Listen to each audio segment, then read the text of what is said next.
पूरा विषय का जानकारी है, बहुत विस्तार में पक्ष रखा।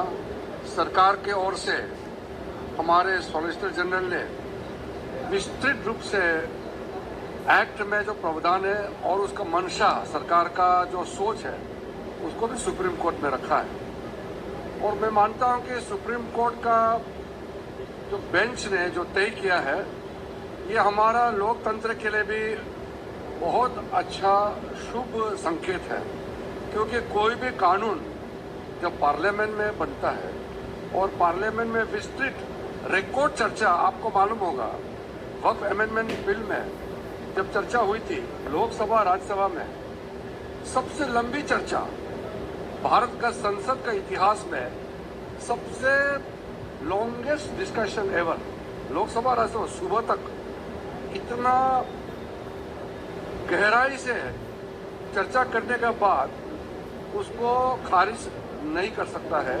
यही सुप्रीम कोर्ट ने आज मुहर लगाया है। और दूसरी बात यह है कि वक्फ अमेंडमेंट एक्ट में जो प्रावधान है वो संपूर्ण रूप से पूरे मुस्लिम कौम के लिए फायदा पहुंचाने वाला है।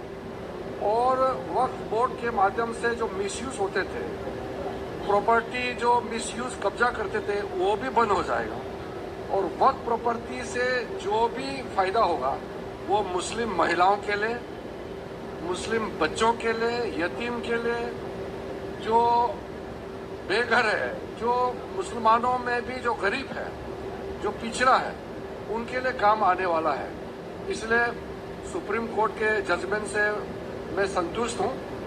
और क्योंकि देश का सर्वोच्च न्यायालय है, सुप्रीम कोर्ट से जब कोई भी निर्णय आता है तो उसका प्रभाव होता है।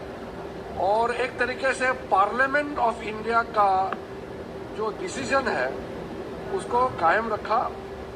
एक जो प्रैक्टिसिंग मुस्लिम का जो मामला है उसको हम लोग देखेंगे, रूल्स में भी क्या उसका रखना है।